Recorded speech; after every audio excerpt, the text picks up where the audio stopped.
we go. Now we're all working. Hi, I'm Pastor Carl, and I want to welcome you to Light for the Journey, where we take a look at real life in the light of Scripture and try to deal with this thing called life. It's not so easy. With me tonight, it's a brand new forum, I suppose, or setup. Not forum, but setup. Mm-hmm. Yeah, we changed the studio around a little bit, maybe make some more changes. But we're adding Tim to be a regular co-host with us. We like what you have to say. Yeah, this is a good thing. Okay. So this is Tim. Tim, welcome. Other co-host is Terry. Welcome, Terry. Behind the cameras, making us right, unmuting mics and all that kind of good stuff is his lovely bride, Linda. Thank you, Linda. You do a great job, dear. And if you will you move that box back down for us again, that timer? Appreciate that. If you're brand new, I'll do this again. If you're brand new and you've not watched this before, want to invite you to go to our church website, which is you see right there in the corner of your screen. And on that site, you can join us as a part of the chat. That's where the chat is found, and make comments. We'd love to hear from you. Like I said earlier, I'm just trying to raise the level of the bar here a little bit so we get some intelligence here. Besides, so it's got to get better. Okay, right, Tim? Hope no so. pressure. I hope so. No pressure. But anyhow, that is our chat room, and you can be a part of that. We love to hear from all of you on the discussions that we have. If you're brand new on YouTube, subscribe and you'll get notices when this thing goes live. It goes live every Sunday night at 7 p.m. Whether we're ready or not, obviously. I think that covers all of it. So let's jump in. Terry, there's no test today. I didn't preach. You're busy reading. Tom, the co-host. Yeah, I guess that's what that makes him. The co-host, Tommy. Both like that makes him the yeah. Okay. And it will work more gooder. Okay, Tommy. Welcome, Tommy. We're glad you're having. There you can see all those in the chat room. That doesn't mean that's all who's watching. We get a lot of people who watch and don't get into the chat room. I don't know if you realize that or not, but we do. I call them trollers. They troll. Okay. Okay. So today I didn't preach. What a nice break, right? You guys. Oh, look at that! I got him. I didn't preach, but what we try to do is share with our congregation what we're doing with the children. Children are important. Children are actually real important. So tonight I'm going to talk a little bit, and hopefully where Minnesota is concerned, because we're Minnesotans. Well, actually I'm a Buckeye, but I'm a transplant. Minnesota transplant. Enlighten them a little bit to some of the rights. I brought some resource with me here. This is called the Parents Resource Guide. I got this in the mail about a month ago. And Terry said, these are the good guys? Yeah, these are the good guys. These are pro-parents for education. Not saying homeschooler, but trying to help parents to know what their rights are and responsibilities that they have, and how to best work it within the system, and to deal with the transgender trend that we're experiencing in America. And I know there's a lot of parents that are deeply concerned about the agenda that's there. So we're going to talk about that tonight. We're going to keep it civil. I hope. We're believers. We should be able to do that. We'll keep it civil. But I think it's going to be a hot topic. I really think so. So this morning, I thought Rachel did a wonderful job. Every fifth Sunday of the month, Rachel came to us and said, I would like to be on the praise team. And so as a pastor, I'm interested in training up people. I just don't think you can start too young. So that's part of what's going on. And I appreciate my praise team because they embraced her and doing what they can do to help her develop. And she'll know by the time she's 15 or 16, one thing is for sure, she'll know if that's part of the ministry for her. Tell them how young she is. How young is she? I think she's in third grade. Third grade? Second grade? Second. I thought it was second. Second or third grade girl. Yeah. She's got quite the voice. Oh my goodness, yeah, and carry a tune. She's a natural. You guys, Linda, did you notice that she's a natural? That's one thing. First thing Debbie picked up on, that she can carry a tune, and she does such a wonderful job. Wasn't that marvelous? The project for the homeless servicemen that she's doing, what she's doing is making paintings. You bring her a picture, and she'll make a painting of it, and then you can make a donation for the painting, and she uses that money to help provide food and shelter for homeless veterans. I'm not sure why she picked that, but I'm sure proud to be her pastor. Helping people is what the church should be about. She's learned at a very young age, and I just think that's fantastic. Her mom and dad's doing a great job, and we as a church want to be a part of helping with that. So, anything you guys want to add about today's service as far as the children go? And Milo had all the answers. Did you notice? And I think Rachel did a good job with the Bible trivia. So yeah, and she certainly did a good job singing. Well, let's go to the scripture, and I'll get some feedback. Tim, you have how many children?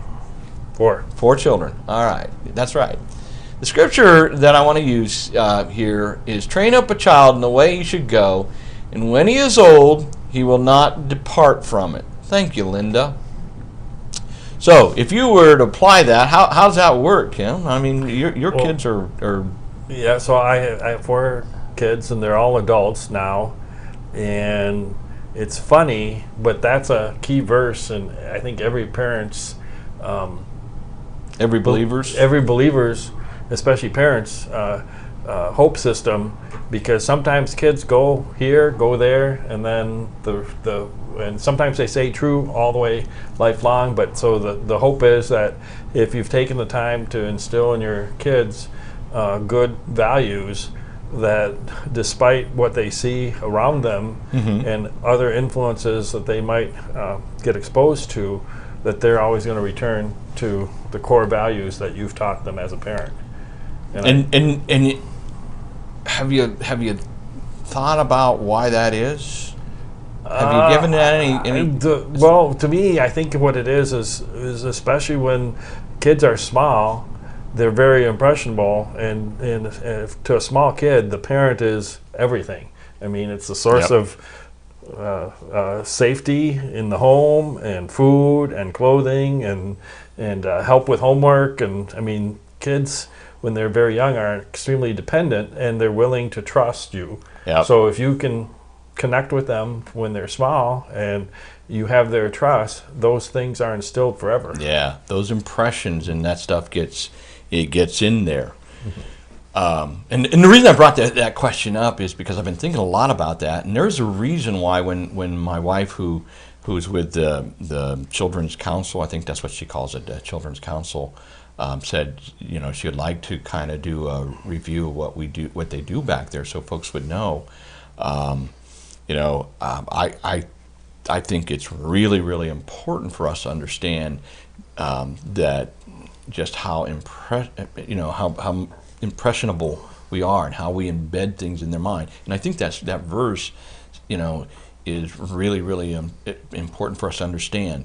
One of the things that Satan does, I mean, since this is scripture and we're dealing with it, and I'm going to get into the hot stuff, but one of the things that Satan does, and Terry, this is a big one with you, and I know it is that he tries to take the word and twist it. Okay, you take.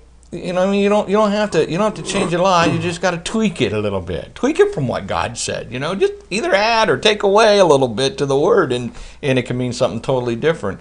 And he's always messing with the word, and that gets into us. And children particularly, if we're training them, we're not just giving them knowledge. We're being an example. We're taking them to church. We're teaching them about God. We're showing them how to live for God, and those kind of things. And so if the church is going to survive, it's going to survive because we're investing into the little Rachels and helping them find their place within the kingdom of God and their gift mix that God himself has designed them with and for. That's going to make the difference. But Satan knows that too. See, this is where I'm going with this. Satan knows that as well. So there has been an intentionality about this from the secular side, from the kingdom of this world, the prince of this world. Yep. There's been an attack or a target on, guess what? The educational system. Satan knows just what God is teaching us. I mean, he's an expert in the scriptures too. He knows that if he can get these young children trained up, impressed in certain ways, that that the church diminishing is just a one generation away. And where do you start with, and how do you start? It's with the kids. It's with the kids, and so that's what he's been doing. Now, having said that, the liberal agenda has been to target the schools, the transgender, the LGBTs they have revenues, financial resources that are just unbelievable, and they understand, and that's what they use. They use it for lawyers, they use it for court cases, they use it to bring pressure upon the educational system, and so much so that I really appreciate this book. This is actually, folks, this is from on the website. You can go to the website. It's called Ask Me First Minnesota, MN, just the abbreviation, Minnesota.org. Linda, is there something there I need to see? Sure. I see. Okay. We're talking about exactly that. The children are impressionable when they are young, and what they learn sticks with them. Go to the full screen on that, Linda, if you will, for me, so I can read it. Yeah. Sticks with them throughout their lifetime. Today in our Sunday school and children's church meeting, talking about how important family worship is. Worshiping in church as a family together. Amen. Yeah, Katie. Good for you guys. And that's what we were trying to do today. It's important that we do these things. I know it wasn't the message like you normally get, and I know you guys come looking forward to that. But this stuff matters. It's this stuff that we have to do in our homes, and we have to do in our churches to help with this, because believe me, the enemy is just trying to tweak and change some things. So let me just share. Anything else, guys, that you all want to share with us? I'll shut up for a moment. And anything you guys got, you can. I feel like, you go ahead, Terry. No, we'll get there. You'll get there. All right.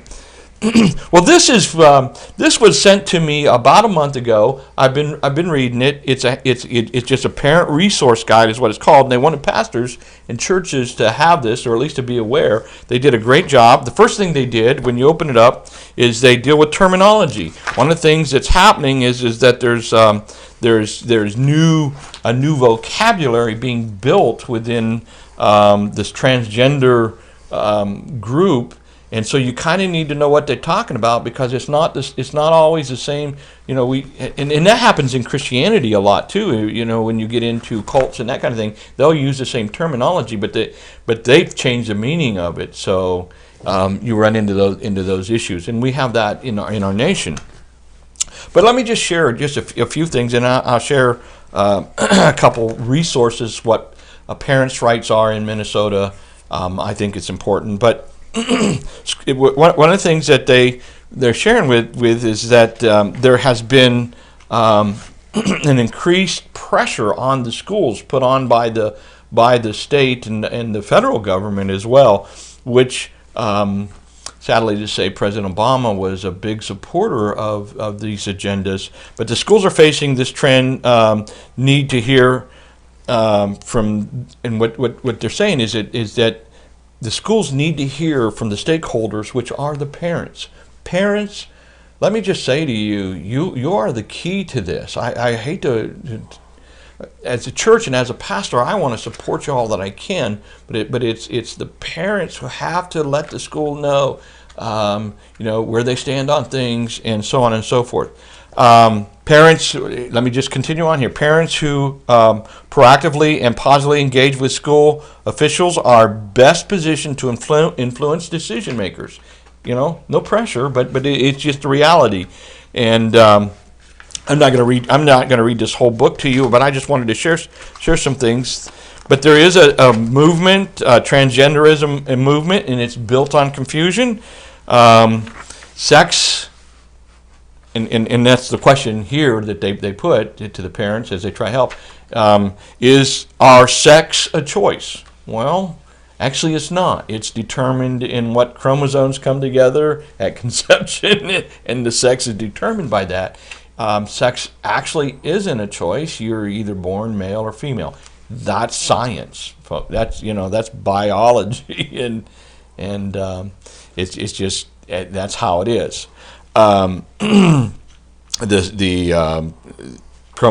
conception, the X and the Y's, and it depends on which you get. If you get two X's, then it's female. It's an X and a Y determines whether you're a male, and so you're born that way. It's a part of your physical attributes, and it's determined that way. I guess you would say that's kind of put it in God's hands. I don't think there's chance. Here's one of the things that they wanted parents to understand, and I think I want to reiterate it. And then I'm almost done with this book. I'm going to read some of the things that I think parents need to know, and then I'm going to be quiet, and I'm going to let you guys talk and our audience talk. But it's not bigotry. Okay, that's a thing that I hate to say sides, because we're not sides. And one of the things that this book stresses is that people who struggle with this and transgender folks need our respect. I have preached messages on that we need to respect people, even though we don't agree with them. We need to respect them I'm saying theologically, because they are created in the very image of God. Yep. That demands our respect. So we can't be just because they don't see things the way we are. We can't hate people. That's not what we, the believers in Jesus Christ. Bible says in John 3:16. Everybody that goes to church knows this verse. God so loved the whole world, the good, the bad, the ugly, the pretty. It didn't matter. Mm-hmm. That we give His Son. So we can't be haters. But they make a point here. It is not bigotry to acknowledge the biological differences between men and women. It's just saying, look, there's differences. Just like there's a difference between red and blue. The colors. There's a difference there, and it's just acknowledging that, and it doesn't make you a bigot. It's just not bigotry to do that. Okay, I think that's important. They talk about the transition issues. Does it prevent suicide? And actually the study showed just the opposite, that it's a greater cause of suicide. And the point that the book is trying to make is that if we're really interested in helping the children for the good of the individuals, then what we're being fed is really not good data. We're not getting, we're getting a spin, basically. Enough said. Let me just share a couple more things that I wanted to do. We need to be activists in the school, moms and dads. Just share with that. The schools have gender inclusion policies that came down. They were mandated through President Obama. Actually, they were mandated. And what I want to share with you is that the title, it came out of Title IX in litigation. And I think parents need to know this, so I want to share this. Title IX is a federal law which prohibits sex discrimination in any federally funded education program. Its purpose is to protect women and girls from discrimination. Okay? It is clear that Title IX recognizes only binary sex. Title IX does not recognize gender identity or gender expression or gender or a gender spectrum, Title IX does not require schools to eliminate district facilities for boys and girls. In fact, Title IX specifically states that schools can maintain separate living facilities for the different sexes and provide separate toilet locker rooms and shower facilities on the basis of sex without committing sex discrimination. Okay? And so a lot of this is coming out of the Title IX because because of what President Obama did. And for Minnesotans, if you're not from Minnesota, this doesn't necessarily apply to you. What I'm about to share next, the Title IX does, but for Minnesotans were sent from the federal government a document from President Obama's office called the Dear Colleague. Okay. So all the school systems got it, and the Dear Colleague was a letter to schools reinterpreting sex in the Title IX. The Dear Colleague letter stated that both federal agencies treat a student's gender identity as the student's sex for purposes of enforcing Title IX. The letter was an attempt to force schools to ignore the valid privacy and safety concerns that arise when sexes are mixed in facilities. All right. One other thing that the book points out here is that we have in state laws, in federal courts have said that the sexes in prison inmates have a right to privacy. They do not have to be exposed naked in front. I'm paraphrasing it because I don't want to read the book to you guys. They don't have to be. It's their right to not be naked in front of an opposite sex. In other words, you can't have female prison guards and force them to undress and for different purposes. It's their right. Okay, and what the book is trying to say is that how can you force girls to have boys in their locker rooms, and we recognize as a state that inmates have better rights to privacy right now than what's been being pushed. I got a couple other things that I will share, and then I'm going to be quiet.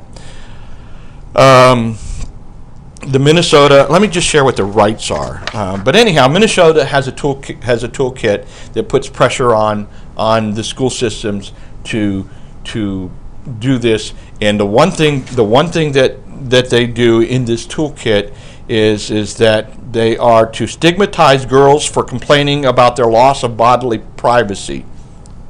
Okay, that's what the toolkit encourages the school systems to do. Stigmatize any girl who says, "Hey, I don't want boys in here in my locker room. Mm-hmm. I don't agree with this and I don't believe in this." They are to be stigmatized. They're actually being targeted, and their rights are being abused. Okay, but that's what the Minnesota's.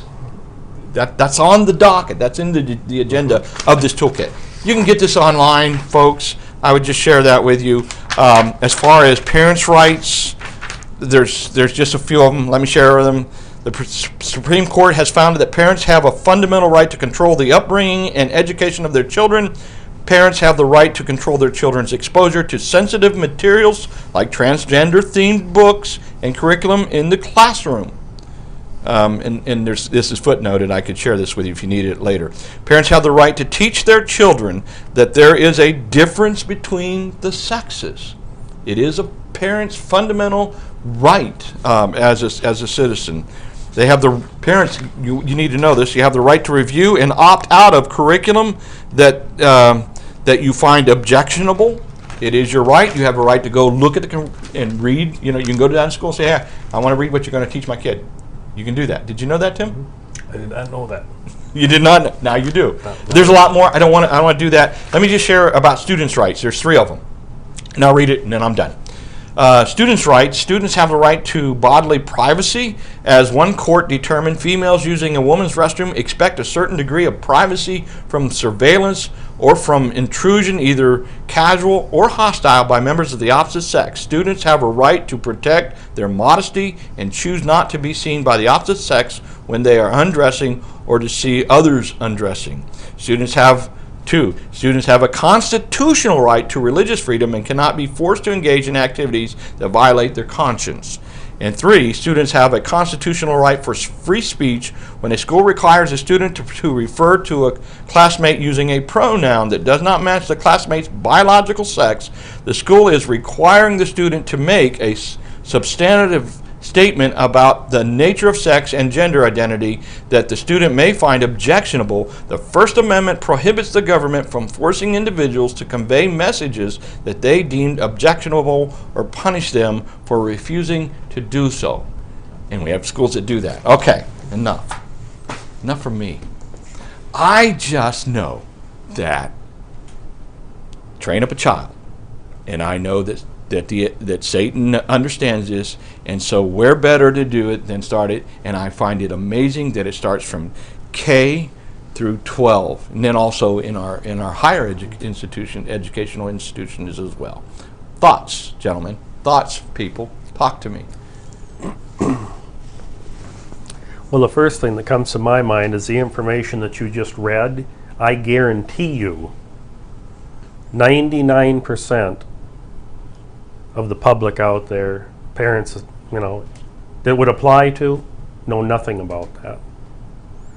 And just like the example you gave, okay, say a young girl or whatever, if she objects to something like that, you're to stigmatize, Stigmatize. In other words, intimidate and control. That's always their method of everything, just to make you keep your mouth shut and go along with what we want to do. You know what I find amazing, Terry, about a lot of this is that most of the women's movements and women, don't get that this actually demeans women. You know what I mean? It actually, it takes away from women and disrespects them in the most offensive way when they. At first glance, you would think that, but I've gotten to the point now where those groups doesn't mean nothing to them. They're all part of what's pushing this kind of stuff. It isn't. It's all just phony. Everything about it is phony, and has been all along. They're all out there pretending to be one thing, and they're not. They pretend to be sticking up for women's rights. So we watched what's happened in the last couple of years. There's so many examples where if they were really the least bit interested in women's rights, they'd be doing the very opposite of what they're doing. It's all driving and pushing to remove every bit of decency and everything that was in place that caused God to bless America. It's all about destroying and removing that. And if you say one word against them, they're going to be all over you. They'll have 50 different names to call you. The stigmatized type thing. It's just a bunch of thugs and bullies. That's what they are. And they're going to control you, get you to shut your mouth and allow them to steamroll and take over this country and just turn it into another, Yeah. 410 28th Street, Rochester, Minnesota. If you're looking for a church, but stay with us. We're not even going to. Don't even bother changing it, Linda. We're just and let it roll. Tim, you got 2 sons and 2 daughters. How does this? Well, okay, so obviously there's biological differences, but there's also personality differences. Some are stronger emotionally and stronger mentally than others, and less likely to get pushed into doing something than. And some are more likely to cave to peer pressure and the intimidation that Terry's talking about. And so I think it's what Terry was alluding to. I think the really important thing is parents need to understand that there is a liberal agenda that runs quite counter to Christian belief and value system. And if you want to raise your child with that Christian value system, you have the legal right to do so. Mm-hmm. And it's like you said, you have the right to check on curriculums and edit or opt out your child from curriculum that you're not comfortable with or don't think is contrary to your religious beliefs. And then you have a right to try to build resiliency into that child as they're young, because that's what's going to stick, hopefully, when they're getting older and continue to be bombarded with liberal culture and I want to say cheapening. I want to say just breaking down traditional Values. Yep. And it's just it's a continual erosion process, and parents and their kids are the foundation of what's going to hold that back. So You know what struck me here tonight, as I think about this is that, and when Terry talked about, when they target out any student, female student, I'm going to get to that in just a second. Any female student that would object, okay, so they get stigmatized, they get set aside, ostracized, and peer pressure. It's our responsibility, moms and dads. Then, if our kid isn't emotionally, and they're not totally developed yet. I mean, it's psychologically, mentally, physiologically as well.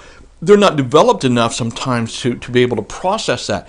It falls on the mom and dad. And that's what I'm trying to say. Mom and dads, you need to know your rights. And nobody in the school system is going to bat for your kid who would stand up.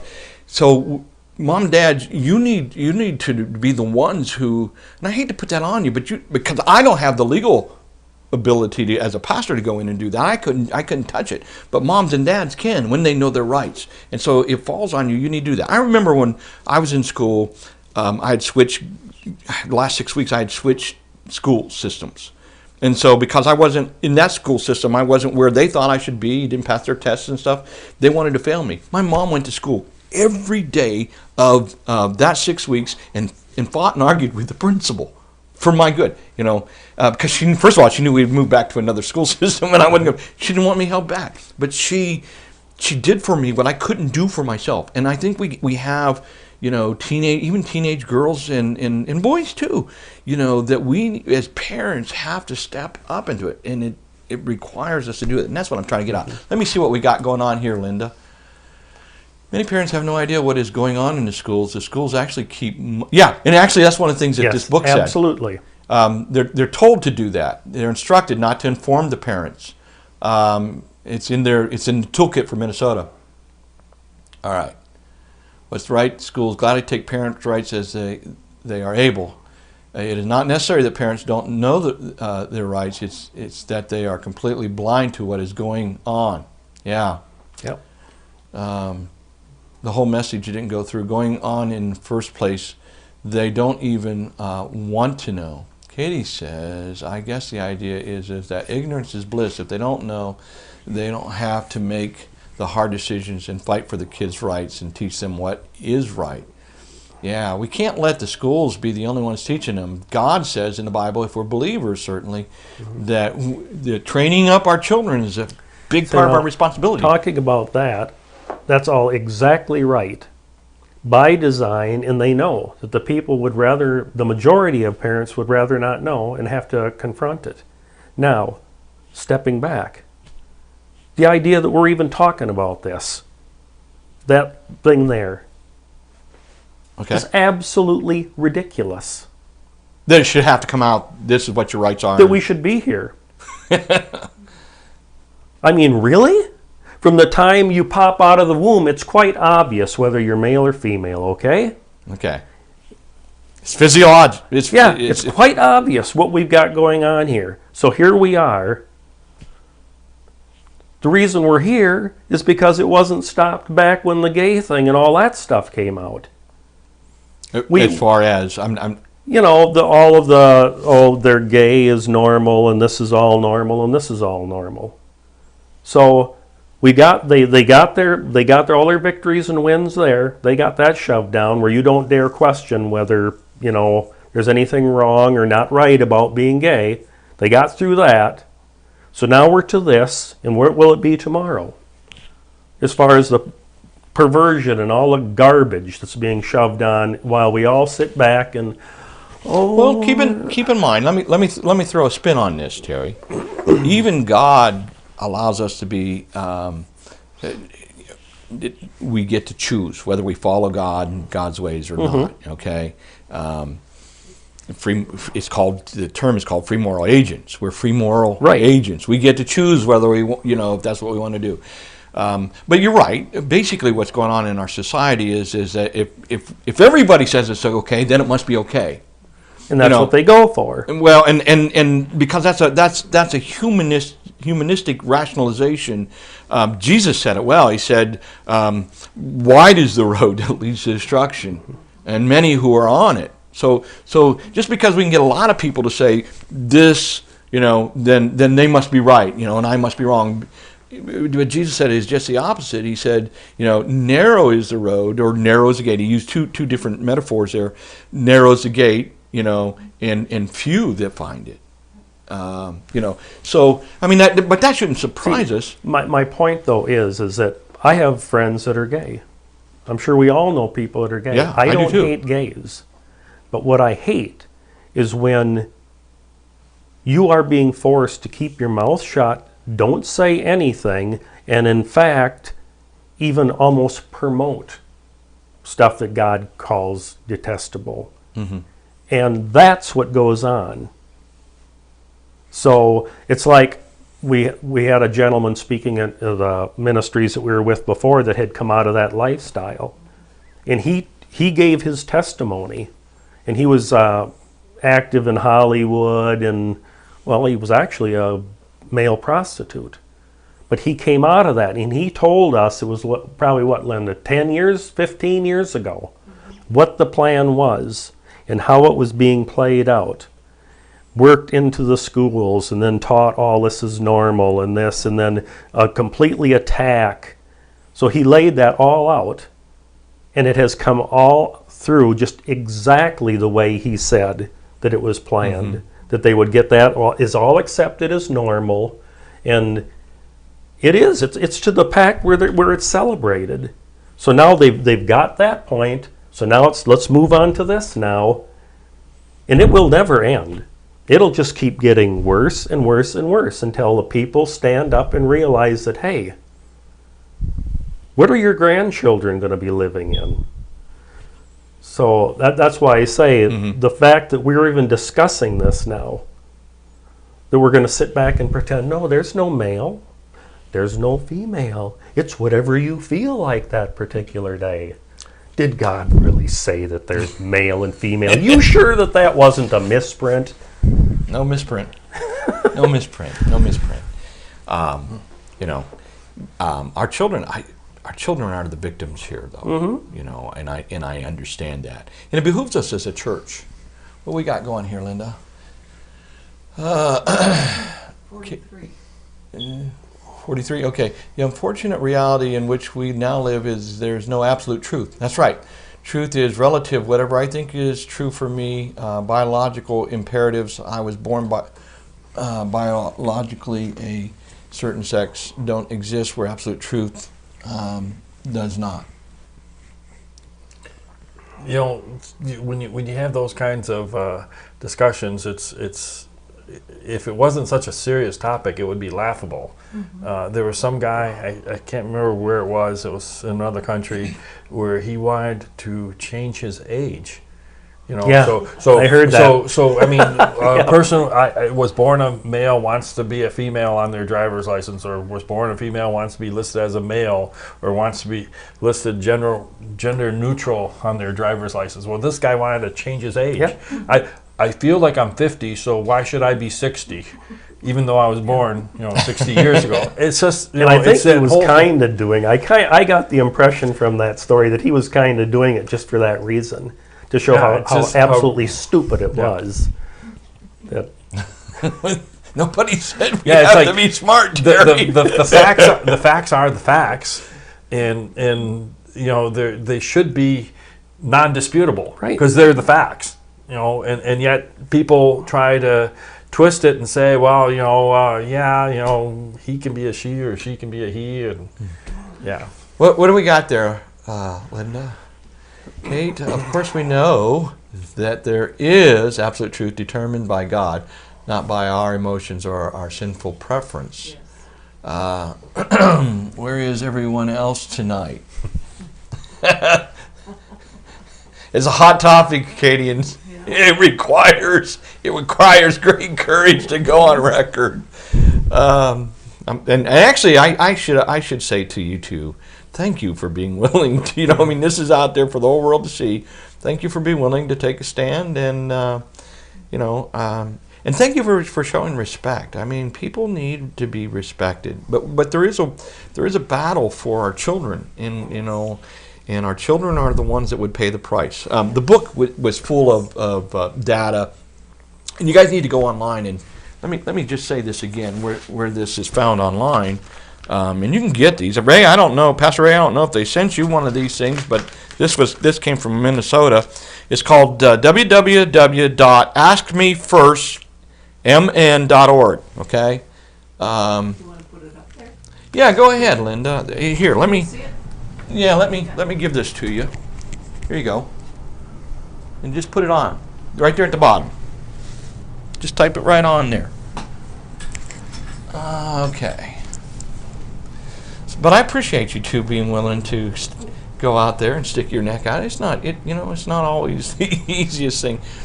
But I love children. I work at Walmart, and I carry a lot of chocolate. Yesterday I gave, past couple days, as I carry, the Hershey's little mini chocolate bars, and I eat them. And yesterday there was three children come through. It was it was late in the evening. It was probably about 8:30, 9 o'clock, and Mom and Dad were there. And I reached in my pocket, and I had just three. And the little girl, I said, "Oh, she's the right age. You're still a hero, Dad." And he smiled, and I said, "You guys are lucky." And of course I always ask Mom and Dad because I'm a stranger. They don't know me. Is it okay? And I said, I got three chocolate. They thought I was the coolest thing. But I love kids. I was sitting here watching the kids play. Judy's grandkids came in. I love babies are the coolest thing. I just love kids. Thank you, Linda, for putting that up there. That's the website where this stuff came from. Burying their hands, burying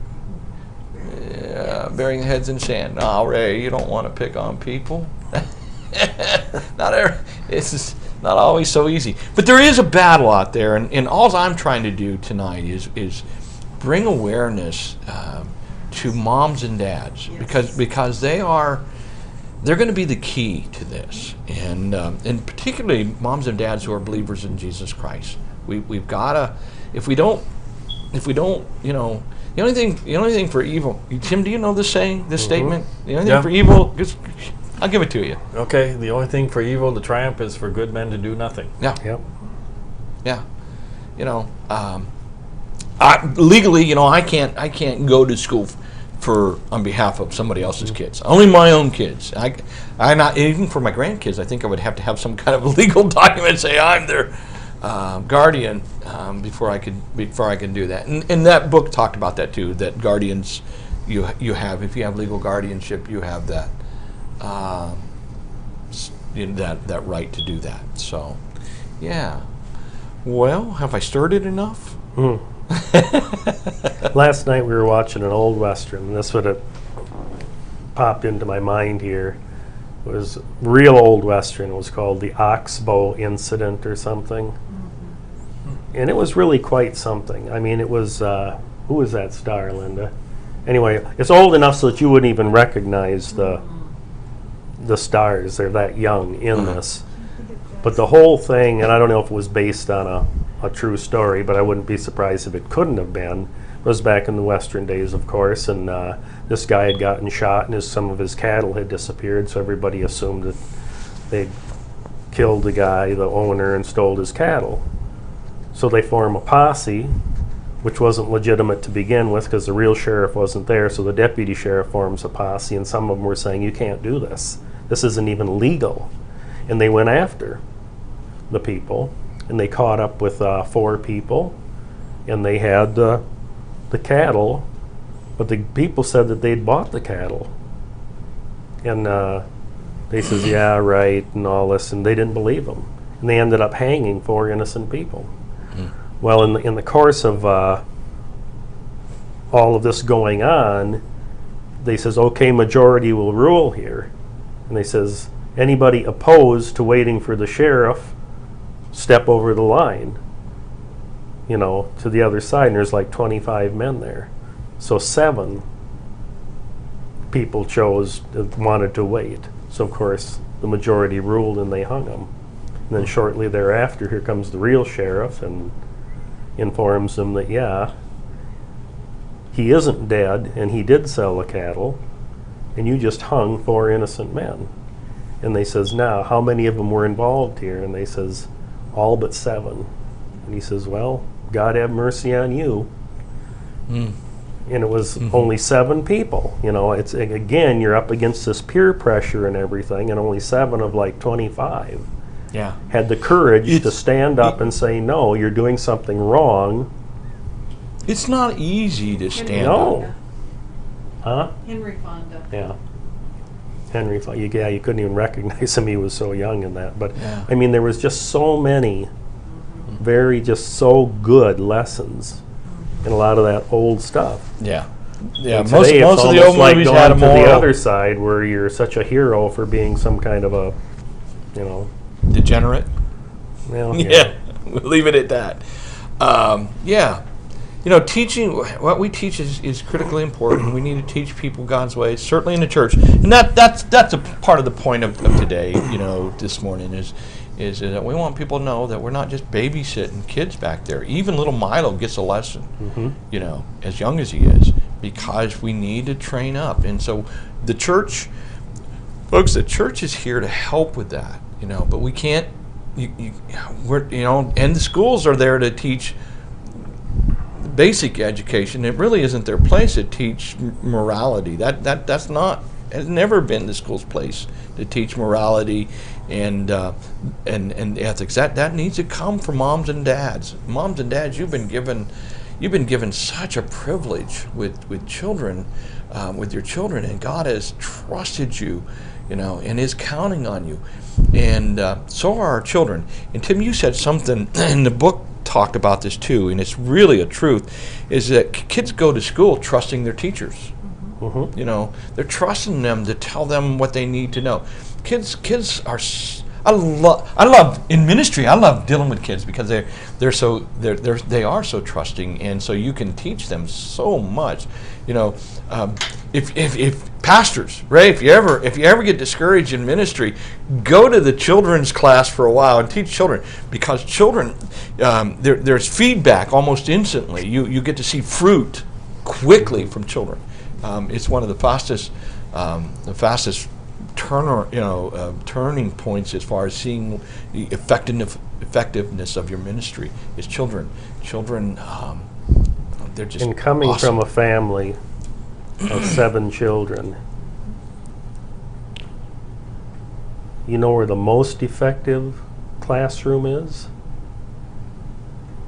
Dinner table. Brothers and sisters. Exactly. What, Tim? The dinner table. The dinner table. Ah, The whole family sitting around the dinner table. That's, as far as I'm concerned, growing up in a large family, that's where most of your education, that and just watching mom and dad interact and how they live their lives. yeah. Mom and dads are key here. And the school is trying to make them believe that they don't have any rights, and that's just not true. And that's part of this program. So when I hear and see of all of these programs where all of these kids are eating at school, I guess you won't see a shock face on me. Oh, because you're talking about the dinner table kind of thing, Exactly. the lunch table. Exactly. Okay. You know, Sure. it's, Sure. and now I had no idea all these meals were being served at school now.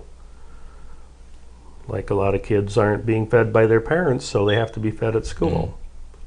So I guess it shouldn't come as any surprise that we just don't seem to have any values and stuff being passed and you down s- anymore. And we see the opposite. One of the often, I don't know if it's the greatest or the most complaint that teachers have is but I hear it a lot. And in my last church, I had 5 in a small congregation. I had 5 educators, you know, teachers. No, I had 6, and they often would say, you know, I don't get to teach them the writing and arithmetic and you know the stuff that I'm supposed to be teaching because I'm trying to teach them just how to have social skills and get Not along with kill one each another. other. You know, But you hear that, and in fact, I have a sister-in-law who is an educator in the Ohio school systems, and so my baby brother's wife is a school. Yeah, my youngest brother's wife is a part-time, and she'd just tell you stories that bring you to tears. Yeah. She says it's just she can't hardly stand it sometimes. But they feel seeing like what's happening. they spend just a fraction of their time doing what they're supposed to do, and they're doing a lot of what parents are supposed to do with children. And that's the other side of it. And so we need to step up. I can't say that enough tonight. Moms and dads, we need to step up and be moms and dads. It's interesting, even the television commercials, don't be their friend. You can't be their friend. You got to be their parent, kind of thing. It's not easy. It's not easy being a parent. Would you agree, Tim? Yeah. I think it's one of the most challenging things I've ever done. And I also think it's one of the things I felt like I failed at the most that I've ever done. Well, okay, so I think of the impact, like, between school and scouting. I'm a strong proponent still of scouting. You should put a plug in here for scouts. You're a master. So you see kids, like I see the same kids for 8 years. So I see them from 5th grade to 12th grade, and the program can have a huge impact on a kid. And how the parents and adult leaders act sets the tone for the troop. So one of the things when I became Scoutmaster that I wanted to see was I wanted to see our troop do more good deeds like we're supposed to. The Scout motto is do a good turn daily. And we weren't doing it. We weren't, I don't want to say aggressively, we weren't actively pursuing all these opportunities that we had to do good in the community.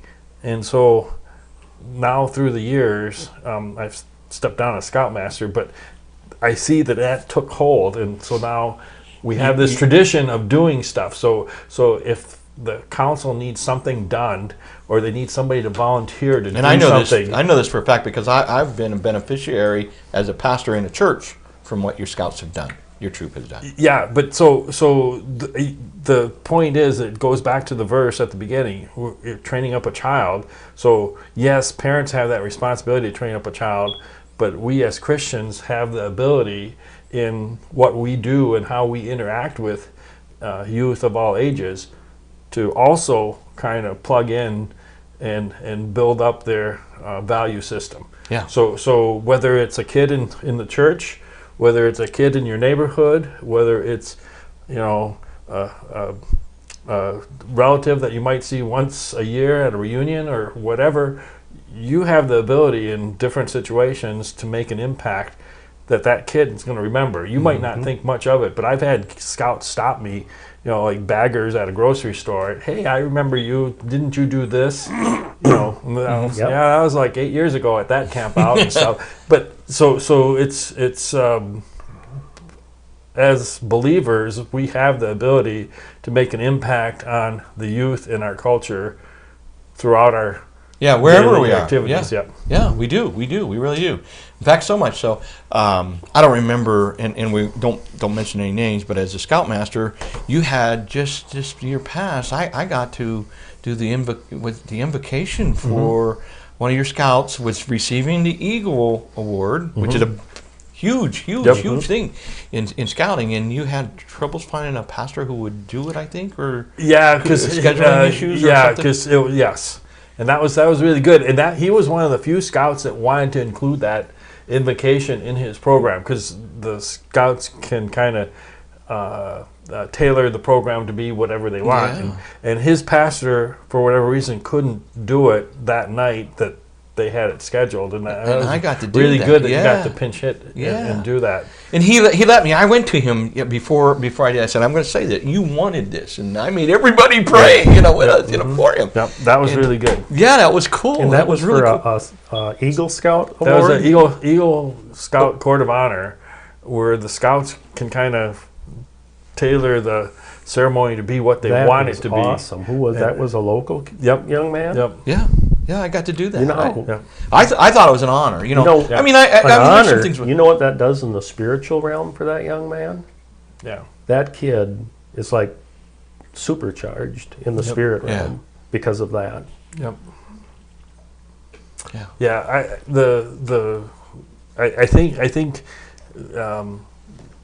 I think we just have a responsibility to be on our best behavior when As believers, yeah. when we're around kids, especially because you don't know what kind of an impact, good or bad, it can have on the young people around us, and you can really be a blessing to that person and to that family by how you treat that one kid one time, and it makes an impact. Possibly for lifelong. yeah. We should do prayer. Let me see what we got here, Linda. What's I don't know where we are in the show because I think we are maybe much. It's how many minutes? Oh, 10 minutes behind. So I'll say good night. Good night, Kate. Just in case. Prayer concerns. I don't know if we have some prayer concerns coming. And I should kind of. Tim's got to get up early in the morning. You still on the job? You haven't retired yet? No, I got a few more years than you. Hopefully, Yeah, you're God younger. willing. Yeah. We got to get up early too. Oh no.